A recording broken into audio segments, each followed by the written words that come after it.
tengah kita sudah ada Dr. Ida Gunawan, spesialis gizi klinik. Siang, Dok. Selamat siang. Dok, ini yang pertama, Dok, kita mau tanyakan.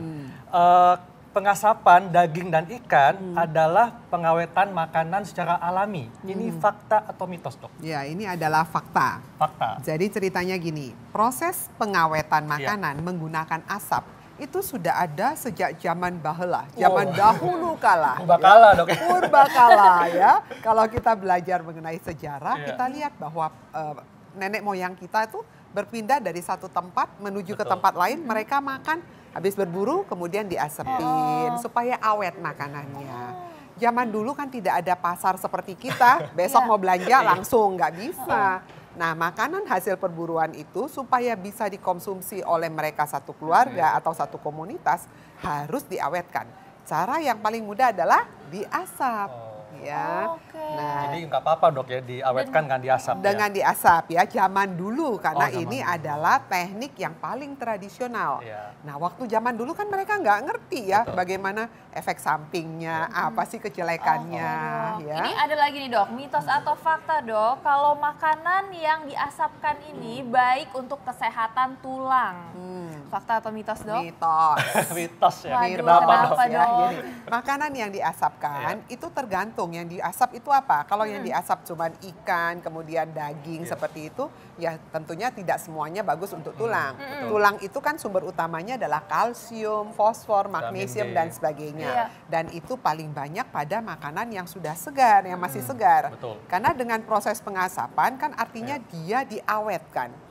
Dengan pengolahan itu kadar-kadar vitamin yang bagus untuk tubuh kita bisa ikutan hilang. Nah, jangan lupa itu.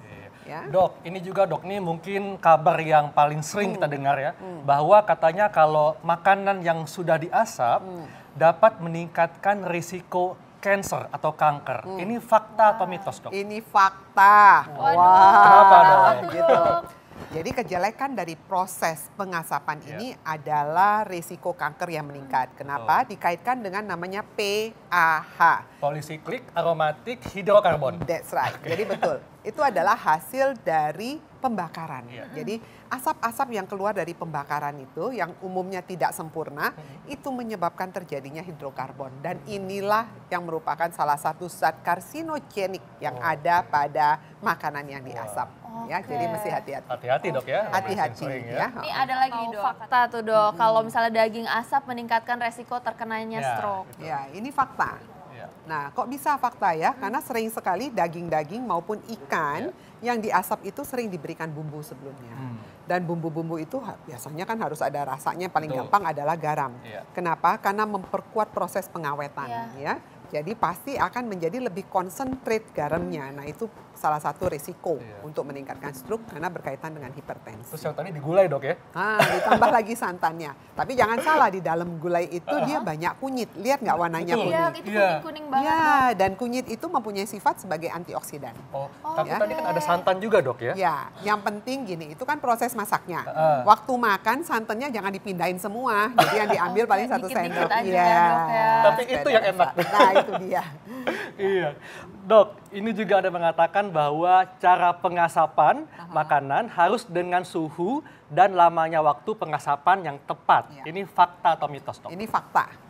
Ya, jadi Kenapa, fakta. Gini, proses pengasapan itu ada macam-macam ya. Ada yang tadi katanya pengasapan dingin, pengasapan panas. Kalau dingin yang digantung, artinya punya jarak antara bahan yang mau diasap dengan pusat dari Berapa si jauh apinya. tuh, Dok, kira-kira? Tergantung ya. Kalau tradisional, kalau di daerah-daerah di desa Semeter mungkin kali nggak boleh, agak jauh biasanya. Mereka punya yang lebih tinggi lagi supaya sirkulasi udaranya menjadi lebih cepat kering juga bahan makanannya ya.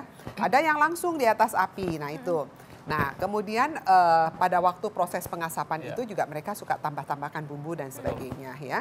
Nah, terus waktu diasapin itu yang mesti diperhatikan adalah bahan yang dipakai untuk menghasilkan asap.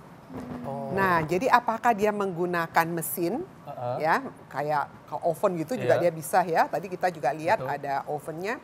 Atau dia menggunakan kayu. Atau arang ya? Atau dia arang. Atau dia menggunakan serbuk gergaji. Wah, serbuk Jadi gergaji. serbuk kayu-kayu Oke. yang udah diserbuk itu dipanaskan. Atau sabut kelapa dok, ada juga kan? Boleh, ya. Nah sebetulnya mana dok yang lebih aman Iya. menggunakan sumber perapian ini? Apakah sabut kelapa, kayu bakar, arang atau yang lain dok? Yang paling aman sebetulnya yang tidak ada unsur kayu-kayunya. Oh. Karena unsur kayu-kayu itulah yang sering menghasilkan pH tadi. Iya. Seperti charcoal seperti itu ya dok. arang Sabut dan kelapa, kawan-kawan ya. yang seperti itu. Jadi paling aman yang tidak ada. Yang sekarang kan pakainya mesin.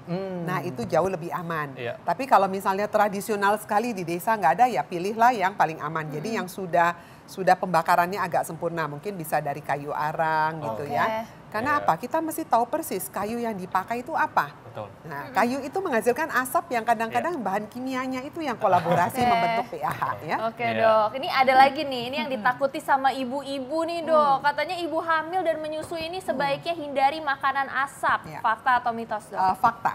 Oke, Ya, fakta. kenapa dok? Jadi gini, ibu hamil itu memang dianjurkan Iya. untuk selalu mengkonsumsi makanan Segar. yang segar ya, untuk mengurangi risiko terhadap janinnya. Iya. Setuju dok. Ya, pada waktu kita makan makanan, ini kan makanan yang diawetkan, Betul. teknik untuk mengawetkan Iya. makanan. Iya. Kalau bisa dapat sumber segar, kenapa harus yang diawetkan? Setuju banget Kita dok. semua tahu bahwa makanan segar pasti memiliki Iya. tingkat nutrisi yang jauh lebih Betul. tinggi. Iya. Ya. Iya, jadi Oke. memang lebih baik Lebih pilihlah baik, yang ya, segar segar, dok ya. betul. Iya, dok. Kemudian tipsnya apa nih dok supaya masyarakat mungkin yang supaya bisa lebih aman atau mungkin mendapatkan manfaat lah dari makanan yang diasap. Iya. Karena banyak orang yang mungkin suka karena lebih gurih, karena aromanya. Ini gimana dok? Gini, intinya yang pertama adalah back to nature, kembali ke makanan yang fresh. Iya. Kalau sampai kepepet nggak ada atau dengan segala 1001 macam alasan, Iya. maka pilihlah makanan yang asap, yang itemnya itu yang berkurang. Jadi Oke. jangan dicari yang seperti gambar-gambar Jadi itu yang Nah, Dok, putih kalau ini dok ya, ya. diambil yang dalamnya saja. Oh, Oke. berarti dibuang aja gitu Ya ya dibuang dok, ya? aja Oke. selaput-selaput luarnya karena dia yang kontak langsung dengan si asapnya Terus tadi. amannya ini dikonsumsi berapa kali dok dalam seminggu? Nah, sebaiknya jarang-jarang. Jadi jangan berapa kali, paling baik 2 kali sebulan maksimal. Oke Dua deh. kali sebulan. 2 kali Oke, sebulan. Dok. Jangan terlalu sering. Dan Oke. pada waktu dimakan juga jumlahnya jangan terlalu banyak. Iya. Oke, baik. Terima kasih banyak dokter Terima Ida. kasih. Terima kasih, informasinya. Dok. Terima kasih.